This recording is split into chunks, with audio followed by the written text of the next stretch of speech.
سورہ بقرہ کا. اعوذ باللہ من الشیطان الرجیم بسم اللہ الرحمن الرحیم. وَإِذَا طَلَّقْتُمُ النِّسَاءَ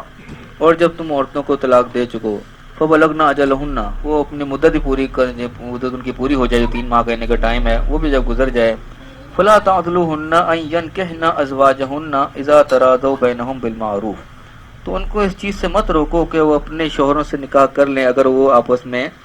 دستور کے مطابق اچھے طریقے سے راضی اور رضامندی ہو رہے ہیں تو ان کو دوبارہ جو ان کے شوہر تھے جن سے ان کو طلاق ان کو نکاح کرنے سے دوبارہ مت روکو. یہ اللہ تعالیٰ کے حکم ہے کہ طلاق اگر دے دی اور وہ واقع ہوگی 3 مہینے کا ٹائم بھی اس کا گزر گیا جو تھا ان کی مدت تھی وہ بھی پوری ہو گئی اس کے باوجود اگر کوئی بعد میں پھر تو کوئی رضامندی آپس میں ہوتی ہے تو ان کو دوبارہ نکاح کرنے سے مت روکو. دوبارہ وہ ایک ہونا چاہتے ہیں نکاح کے ذریعے 3 مہینے سے پہلے تو نکاح کی ضرورت نہیں نہ ہوتی ہے اللہ نے نکاح کا کہا اگر دوبارہ آپس میں ان کی رضامندی ہو رہی ہے اور پھر وہ رجوع کرنا چاہتے ہیں ادھر نکاح سے تو ان کو روکو مت.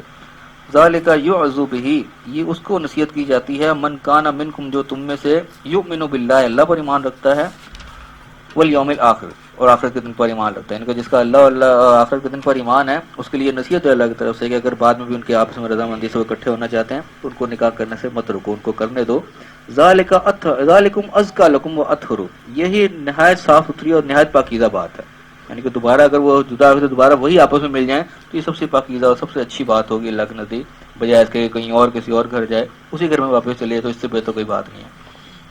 واللہ یعلم وانتم لا تعلمون اللہ تعالیٰ جانتا ہے تم نہیں جانتے تم اس کے معاملے میں کوئی رکاوٹ مت بنو. اس کے بعد یہاں پہ تھوڑے دوسرے معاملات آگے تاکہ والوالدات یرضعن اولادہن حولین کاملین اور مائیں جو ہیں وہ اپنے بچوں کو 2 سال تک دودھ پلائیں لمن اراد ان یتم الرضاعۃ جو کہ رضاعت کی مدت جو دودھ پلانے کی مدت ہے پوری کروانا چاہے. یہ اس صورت میں ہے کہ مسئلے مسائل سے طلاق ہو گئی اب بچے بھی ہیں بیچ میں کوئی چھوٹا بچہ بھی ہے تو اس میں ہے کہ بچے کو ظاہر ہے اس کو تو چاہیے اس کی خوراک اگر اس میں ہے کہ ماں کو وہ دودھ وہ پلوانا چاہتا ہے تو اس کے لیے 2 سال کے اللہ نے مدت رکھی ہے. یعنی کہ ہو نا کتنے عرصہ پلانا ہے 2 سال اللہ نے بتا دیا کہ 2 سال تک وہ ہے اگر کوئی پوری مدت پوری کروانا چاہتا ہے. وعلی المولود لہ رزقہن وکسوتہن بالمعروف اور جو اس کا باپ ہوگا یعنی کہ جو دودھ پلوائے گا اس کی ذمہ داری یہ ہے کہ اس کی ماں کو اس کا رزق کھانا پہننا جو ہے اس کا کپڑا لتا وہ اس کا بندوبست کرے. اتنے 2 سال کا عرصہ ہے یہاں پہ 2 سال تک اس کو دودھ پلوائے گا تو اس کا کھانا خرچے کا ذمہ داری وہ باپ ہی دیکھا لے طلاق ہو چکی بھی ہوگی لیکن وہ ذمہ داری اس کی ہے جبکہ وہ اس کو دودھ پلوا رہا ہے اپنے بچے کو. اگر لا تکلف نفس الا وسعها کسی جان کے اوپر اس کی وسعت سے زیادہ بوجھ نہیں ڈالا جاتا. لا تضار والدۃ بولدها نہ ماں کو اس کے بچے کی وجہ سے کوئی تکلیف پہنچائی جائے ولا مولود لہ بولدہ نہ باپ کو اس کے بچے کی وجہ سے کوئی تکلیف پہنچائی جائے. یعنی کہ جو آپس میں کمٹمنٹ جو کرنی ہے لینا دینا جو بھی ہے اس میں بڑا اعتدال والا معاملہ رکھے. نہ ماں کے ساتھ کوئی زیادتی ہو کہ اس کو بچے کے ذریعے اس کو بلیک میل کیا جائے نہ باپ کے ساتھ کوئی زیادتی کو کہ اس پہ اتنا بوجھ ڈال دیا جائے کہ تم اتنا دو پھر کہنے کے اس میں کوئی زیادتی والا معاملہ نہیں ہونا چاہیے. بڑے احسن طریقے سے یہ ہونا چاہیے. وعلی الوارث مثل ذلک اور وارث کے اوپر بھی اسی طرح اگر کہ باپ نہیں ہے باپ کی جگہ کوئی وارث ہے جو اس کو پلوا رہا ہے دودھ یا جو بھی ہے تو وہ بھی اسی طریقے سے سارا اس کا جو ہے نان نفقے کا بندوبست کرے گا. اس کے فَإِنْ أَرَادَ فِصَالًا اگر وہ دودھ چھڑوانا چاہیں انتراض منہما اپنے رضامندی سے بتشاور اور اپنے مشورے سے مشاورت کے ساتھ اگر چھڑا بھی دینا چاہیں فلا جناح علیہما تو ان کو لازمی نہیں ہے کوئی گناہ نہیں ہے اس چیز کا. یعنی کہ لازمی فرض نہیں کر دے گا لازمی تم ان کو دودھ پلواؤ وہ اپنی مرضی کے لیکن پلوانا ہے تو ان شرائط کے مطابق ان کا سارا نان نفقے کا بندوبست بھی کرنا ہے. وَإِنْ أَرَدْتُمْ أَنْ تَسْتَرْضِعُوا أَوْلَادَكُمْ اور اگر تم اپنے اولاد کو دودھ پلوانا چاہو فلا جناح علیکم تو تم پر کچھ گناہ نہیں ہے. اذا سلمتم ما آتیتم بالمعروف اگر تم اس چیز کو جو تم نے طے کیا اس کو اچھی طریقے سے ادا کر دو. یعنی کہ اس میں 2 دفعہ یہ بات جو ریپیٹ ہوئی کیوں ہوئی کہ دوسری دفعہ یہ آگے تو ہے نا اسی ماں کے حوالے کر رہے ہیں جس نے اس کو پیدا کیا. اس میں ہے کہ اس سے نہیں یعنی کسی اور عورت کا جو دائیاں وغیرہ ہوتی تھی ان سے تو کسی کو دودھ پلوانا چاہتے ہو بچے کو بچہ تو بچہ ہے نا اس کو تو چاہیے تو ان سے بھی کوئی گناہ نہیں اگر تم اس کے ساتھ ڈیل کر لو جو ان کا کھانا تمہارے طے ہو مزدوری کہہ لو یا جو بھی ان کا نان نفقہ وہ طے کر لو تو اس میں بھی کچھ گناہ نہیں ہے. کسی اور عورت سے یعنی کہ تم ڈیل کرنا چاہو ایسی تو اس میں بھی منع نہیں ہے. واتقوا اللہ اللہ سے ڈرو اس چیز کا. وَاعْلَمُوا أَنَّ اللَّهَ بِمَا تَعْمَلُونَ بَصِيرٌ یہ جان رکھو جو بھی تم عمل کرتے ہو اللہ سب چیز کو دیکھ رہا ہے. جو بھی چیز کرنا ہے وہ اللہ کا احساس رکھ کے کرنا ہے کہ اس سے کوئی زیادتی نہ ہو جائے کل کو جواب بھی دینا پڑے گا. اس کے بعد آگے ایک اور معاملہ آیا ہے بڑا اہم معاملہ یہ بھی کہ وَالَّذِينَ يَتَوَفَّوْنَ مِنْكُمْ جو لوگ تم میں سے وفات پا جائیں مر جائیں عام طور پہ اس کا ترجمہ جو لکھا ہوتا ہے يَتَوَفَّوْنَ مِنْكُمْ وَيَزُورُونَ الْأَزْوَاجَ اور پیچھے اپنی بیویاں چھوڑ جائیں یتربصن بانفسہن وہ اپنے آپ کو روکے رکھیں 4 اشہر و 10 4 مہینے 10 دن. یہ وہ 4 مہینے کی 10 دن کی عدت جو بتائی جاتی ہے وہی آیت میں ہے کہ جو لوگ تم میں سے مر جائیں پیچھے بیویاں چھوڑ دیں، وہ 4 مہینے 10 دن اپنے آپ کو روکیں. فَإِذَا بَلَغْنَ أَجَلَهُنَّ جب وہ اپنے مدت کو پوری ہو جائے، فَلَا جُنَاحَ عَلَيْكُمْ فِي مَا فَعَلْنَا فِي أَنفُسِهِنَّ بِالْمَعْرُوفِ. پھر تم پر اس چیز کا کوئی گناہ نہیں اگر کوئی اپنے معاملے میں کوئی وہ کام کرنا چاہیں اپنی مرضی سے، یعنی کہ اس سے مراد ہے کہ کوئی اور نکاح کرنا چاہیں وہ، تم پہ اس کی کوئی رکاوٹ نہیں ہے، ان کو اختیار ہے کہ وہ اپنی مدت پوری کر لی تو وہ اپنے بارے میں کوئی فیصلہ کرنا چاہیں تو وہ کر سکتی ہیں، تم پہ اس کا کوئی گناہ نہیں ہے. اللہ بما تعملون خبیر، جو تم عمل کر رہے ہو اللہ تعالیٰ سے خبردار ہے. اب یہ عام طور پہ یہ اسی صورت میں آتی ہے کہ جو کوئی مر جاتا ہے اس کے پیچھے سے بیوی رہے تو اس کے 4 مہینے 10 دن ہے. یہ اس کی ایک جگہ اور بھی اپلائی ہوتی ہے یہ آیت، اس میں یہاں پہ لفظ میں یہ تو وفونا جو نکلتا ہے وفا سے. وفا سے مراد ڈائریکٹلی مر جانا نہیں ہوتا، وفات بھی اسی طریقے سے لے لیا جاتا ہے، لیکن اصل میں اس کا مطلب ہوتا ہے پورا پورا وفا، جیسا وعدہ وفا کرنا کہتے ہیں، وعدہ پورا کرنا، اسی سے لکھنا ہوا لفظ ہے. وفا اس سے مطلب ہوتا ہے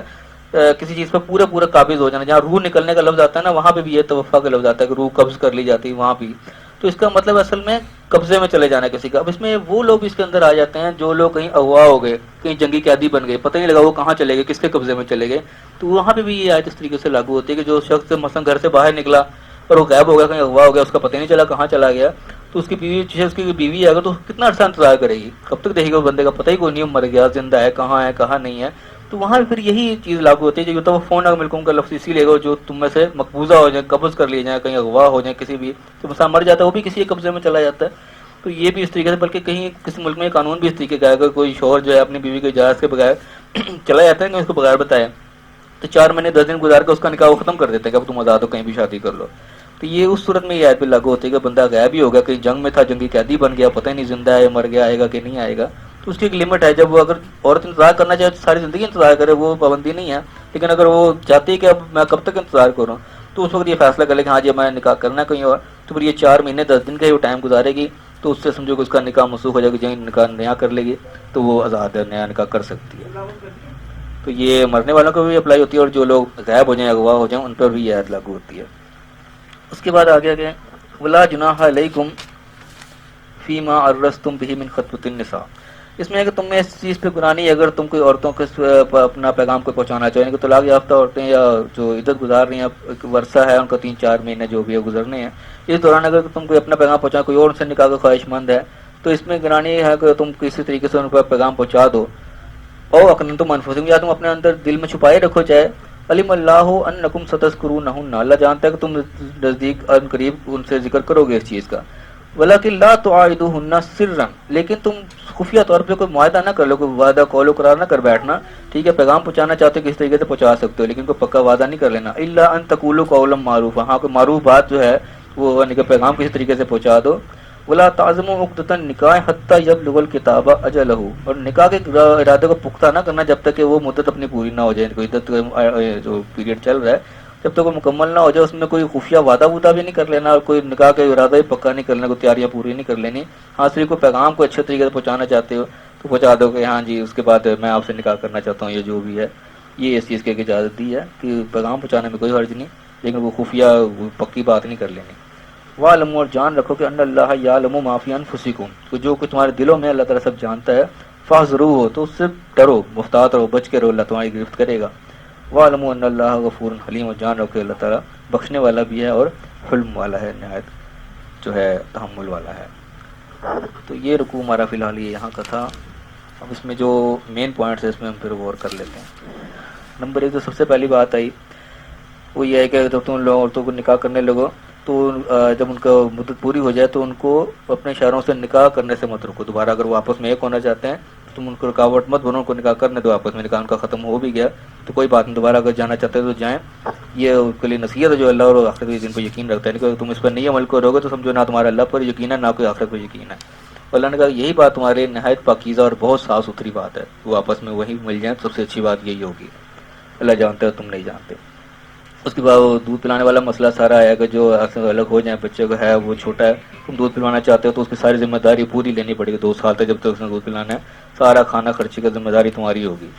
اس میں یعنی کہ اس بیوی سے بھی ہو سکتی ہے جس کو طلاق ہو، اگر اس سے نہیں کرنا کسی اور عورت سے پلوانا چاہتے ہو تو اس سے بھی سارا یہی معاملہ کرنا پڑے گا، سارے اس کو جو ہے ڈیل کرنی پڑے گی سارے کھانے خرچے کا جو بھی ہے. اور اس میں یہ ہو کسی کی زیادتی نہ ہو، نہ اس دودھ پلانے والی کے ساتھ زیادتی ہو، نہ جو خرچہ اٹھا رہے کے ساتھ زیادتی ہو. اعتدال کے ساتھ جو اللہ کا خوف رکھ کے اس کے سارے معاملات کو کیا جائے. اس میں یہ بھی کہا کہ دودھ چھڑوانا بھی چاہتا تو اس میں بھی کوئی گناہ نہیں، جو آپس میں مشورے سے کر لو تو کر لو، لیکن بس کسی کے ساتھ زیادتی نہ ہو. اس کے بعد آ گیا کہ ہاں وہ آگے کہ جو لوگ تم سے مر جائیں یا جو مقبوضہ ہو جائے، کہیں اغوا ہو جائیں، کہیں بھی ہو جائیں، کسی قبضہ قدرت میں چلے جائیں، ان کا کوئی عطا پتہ نہ لگے، تو وہ 4 مہینے کی 10 دن کی وہی عدت ہے، مہلت ہے، اتنی دیر انتظار کر کے پھر جو ہے عورت کہیں بھی نکاح کر سکتی ہے، تو اس میں کوئی گناہ نہیں ہوگا، کوئی پکڑ نہیں ہوگی۔